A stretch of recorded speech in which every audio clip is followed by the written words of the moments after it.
Dave Brennan is my guest this hour, and we've been talking about Dave's family history, and now we're going to look at a venture that Dave has been involved with for, actually I'll ask you, Dave, would it be 20 years, mate, Kortane? 2003. 2003, yep. That's when I met you, and you very kindly got me involved in your business, and I owe a lot to you. Because you had a bus. Because I had a bus. I thought you liked me. And then you went in a little wee black car. We weren't friends anymore. Oh, God. I knew you'd bring that up. Let's have a look at the past, though, Dave, and the present for Kortane, because, I mean, it was the biggest Maori cultural experience or attraction, if you want to call it that, in the South Island. When were the golden days? The golden days for Kortane were two periods, 2007 up to 2011. And then we crashed and burned, and then we had to rebuild it again. And then it was probably the last 3 years we were getting back to where we were pre-earthquake. Yep. And then COVID came. But in just saying that, Kortane is the brainchild of my brother Jimmy, myself, and the Willis whānau, who opened up their home and welcomed us in. And to keep that in perspective, if you try to open up a te reo Māori school inside Avondale, you'd have to go for public consent process. So, moving into the wildlife reserve, the Willises just opened up their arms and we worked together and pulled it off. Yep. For those that don't know, we're talking about Willowbank Wildlife Reserve. Yeah, Willowbank, sorry. Yeah, so, that's the Willis whānau. Yeah. Mike and Kathy, of course. Yeah, they were really in the early days. And then Mark was always, I knew Mark before I knew anybody. Yep. And I met him because I was working on the tourism project at Ngahawe Whāmarai.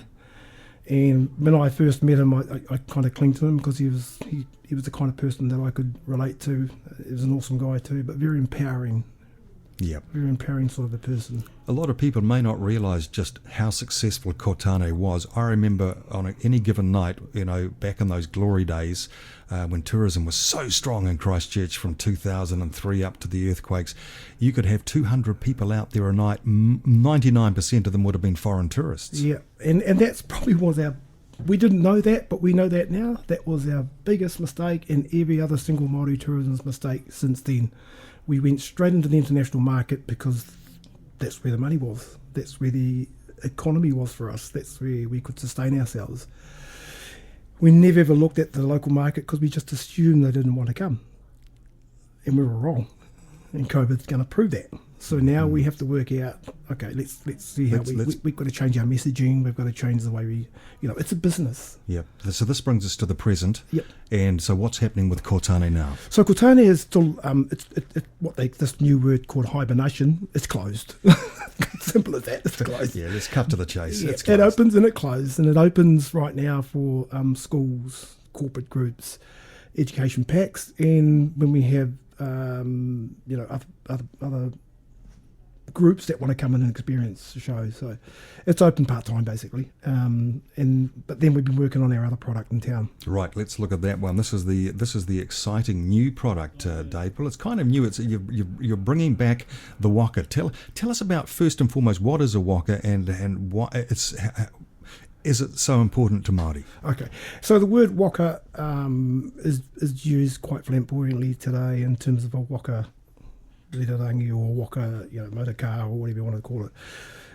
Waka traditionally were basically the maraes. So when they left where they were coming from, and I don't want to say where that was because we've got Oranges on TV now, Origins, that it's telling us different.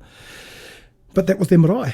And they sailed over here, and when they got here, they built their land-based maraes, which were buildings, and named it after their wakas. And then their wakas became more general purpose use for fishing, travelling, migrating, and all those kind of things. So it was the Romans' sandals when they were walking around Rome. It was as important to them as waka were for Māori on the ocean. So if you look at it this way, the Romans were great in terms of navigating their way across land. The Māori were just as great in terms of navigating their way around the sea. Remarkably. Yeah, and it wasn't by mistake. And that's going to start coming up very shortly. And I think we should be looking at things like, who's right and who's wrong. I think we should be fascinated with the possibility. Yeah, absolutely. So what are you doing to that end? What's happening, Dave? What's coming? Yeah, I first got into the wakas back in the 1970s when we were called over to O'Kane's Bay by Murray Thacker, and he'd come over to us. We were at Tuhiwi, and we all trucked over there, and we got on 40 of us on this waka, and we paddled and got nowhere. It was huge. It still is. It's still there, isn't it? Kotuku Mairangi, it's huge, and it's beautiful. It's carved from a log of wood, but it's really hard to paddle, especially at low tide. And I went through all of that, and that kind of stuck with me. And my brothers were with me, my dad, who was leading the whole thing.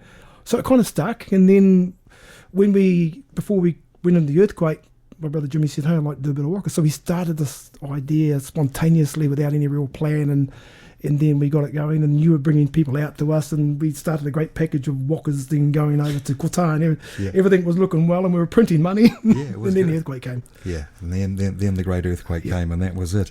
But you also fended off competition from the north too, Dave, didn't you? Yeah, and that was more by default, but we created something, the Tāmakis were in town. Yeah, the Tāmakis came to town. I remember thinking, oh no, this is not going to be good for Kotani, but quite the opposite. They were gone, packed their bags, and within a short time. Yeah, they had a bit of a 10% impact, and it turned business. People like to take sides and say we did this. It is business. Pure. We had competition in town, and we had to basically make sure that we didn't lose our market share, and that's all we were doing. Yeah. So we started the waka, and that created more Māori operators or opportunities in the city, and all of a sudden we had 3 or 4 operators in town, and that split the market. Right, we're going to have to wrap it up, Dave, but just quickly, what are you about to build? Okay, so we've got one waka on the water now. We're just going through the process. We've just been awarded our resource consent yesterday by the council to have waka tours on the Avon, and a lot of that's going to be driven around waka tours in terms of people learning about waka, but most importantly where our two cultures meet, which is in conservation and water. So we're going to really get into that and start looking at the effects we've had, how we can make it better, a Māori context and a normal everyday context, and that's where we're working. It's that space there. Yeah, and will there eventually be a purpose-built, which I believe is on the site of the old Oxford on Avon? Yes. On Colombo Street, yeah. Yeah. So what we're doing now, we've brought the clock forward because of COVID. Mm-hmm. Pre-COVID, we had bought a property in the city. We were opening up a brand new $3.5 million facility. We were going to launch wakas from there, take them down the Avon. However, because of COVID, we put the building on freeze for a couple of years, and the bank's happy with it, builders are happy with it, and we're just going to get into the tour side of the wakas over the next couple of years, and then slowly work towards the launch. Local market, domestic market. Totally local market. Yeah. Dave, it's been great seeing you, mate. Thanks so much for coming in. Dave Brennan, everybody, from the Kotane Maori experience at Willowbank Wildlife Reserve, which is in hibernation at the moment, but hey, it'll be back, I'm sure, one day. Knowing Dave Brennan, this is Compass FM.